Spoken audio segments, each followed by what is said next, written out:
নমস্কার, e learning গ্রুপে তোমাদের সকলকে জানাই স্বাগত।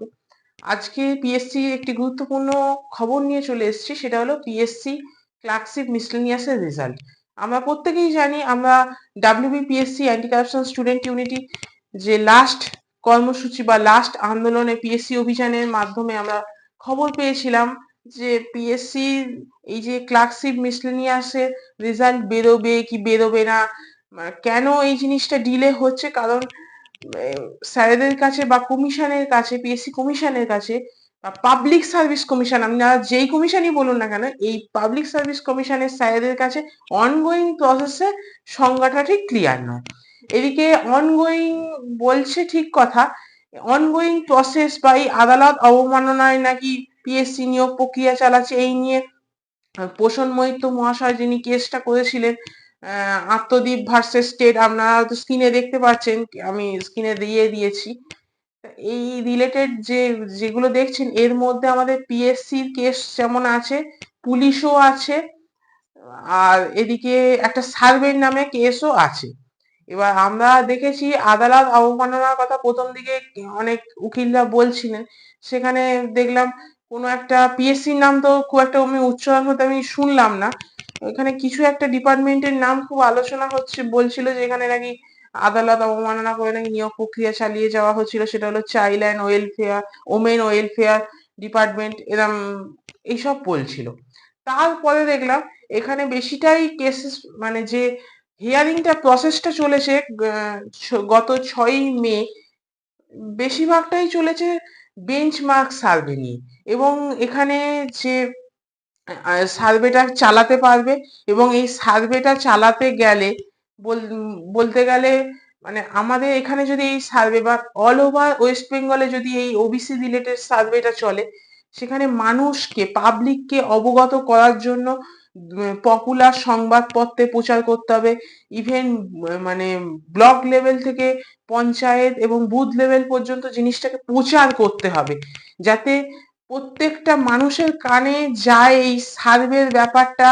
এবং একটা সময় আমরা হয়তো দেখেছিলাম যে এই সার্ভেটা শুধুমাত্র হচ্ছিল যে যারা বলতে গেলে যাদের সার্টিফিকেট বাতিল করা হয়েছে তাদের নিয়ে সার্ভেটা হবে, কিন্তু আমার যা মনে হলো এখানটা দেখে যে সার্ভেটা এই মুহূর্তে সবাইকে নিয়ে হবে, এবং সেই সার্ভেটা কি হলো সেই রিপোর্ট আদালতে পেশ করতে হবে। আদালত যদি মনে করে যে সার্ভে ঠিকঠাক হয়েছে, তারপরে এই সার্ভেকে বলতে গেলে একটা ছাড়পত্র বা মান্যতা দেয়া যেতে পারে। এই দিকে জিনিসটা এগোচ্ছে।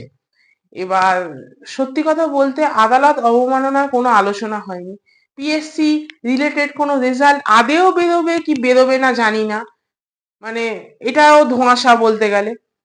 আমরা পুলিশের রেজাল্ট বেরোবে কি বেরোবে না, বা পুলিশের যেটা আমরা জানি, যেটা আমাদের এক্সাম গুলো কেপিএসআই, কেপি কনস্টেবল, এই কেপিএসআই এর রেজাল্ট বেরোবে কিনা জানি না, কেপি কনস্টেবল এর এক্সাম হবে কিনা জানি না, ক্যালকাটা আমাদের ওয়েস্ট বেঙ্গল পুলিশ এসআই এর এক্সাম হবে কিনা হবে জানি না, ওয়েস্ট বেঙ্গল পুলিশ যেটা কনস্টেবল এক্সাম হবে কি হবে না সেটাও জানি না, মানে পুরোপুরি বলতে গেলে সবটাই টোটালটা আমরা ধোঁয়াশার মধ্যে রয়ে গেলাম।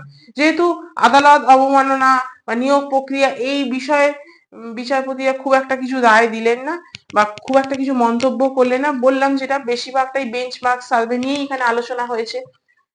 এবং নেক্সট হিয়ারিং এ শোনা যাচ্ছে যে নাকি এই যে আদালত অবমাননা এই জিনিসটা নিয়েই বেশিটা আলোচনা করা হবে, কারণ আমরা এই জিনিসটা জানতে পেরেছি বলতে গেলে, এই যিনি পোষণ মৈত্র মহাশয় কেসটা করেছিলেন, উনি ওনার সোশ্যাল মিডিয়ায় পোস্ট করেছেন, আমরা স্ক্রিনে দেখিয়ে দিয়েছি, সেখান থেকেই আমরা এই জিনিসটা জানতে পেরেছি। এবং নেক্সট হিয়ারিং টেন্টেটিভ ভাবে বলা যেতে পারে, কারণ আবার একটু আগু পিছুরও তো ব্যাপার হতে পারে, কারণ লিস্টেডের ব্যাপার থাকে, সেটা নেক্সট হিয়ারিং হবে 19শে জুন, সেই দিনকে এই আদালত অবমাননার বিষয়টা শোনা হবে। এই হলো টোটাল কেসের আপডেট, এই হলো টোটাল, আপনি পুলিশ বলুন, পিএসসি বলুন, মানে এসএলএসটি বলুন, টেট বলুন, মানে যদি যাই বলেন না কেন, মানে টোটাল গল্পটা এই জায়গায় এখন পড়ে আছে। এখন তোমরা দেখো স্টুডেন্টরা রাস্তায় নামবে কি নামবে না, মানে বলতে গেলে আমি টেট আর এসএলএসটির কথা ছেড়েই দিলাম, বা এসএসসি, স্কুল সার্ভিস কমিশন, এদের কথা ছেড়ে দিলাম, পরীক্ষা খুব একটা হয় না, এরা একটু বাচ্চা। আমরা পুলিশ আর পিএসসি ছেলেরা কি করব সেটা নিয়ে চিন্তা করো। কারণ আমরা প্রত্যেকেই দেখেছি লাস্ট যে ডেপুটেশনে আন্দোলনটা হয়েছিল পিএসসির সামনে, সেখানে হার্ডলি 500 জন মতন ছেলে তোমরা গেছো, তার বেশি কেউ যাওনি। এবার নেক্সট কর্মসূচি আমরা দেখেছিলাম, সেখান থেকেই একটা ডিক্লেয়ার হয়েছিল 12ই মে।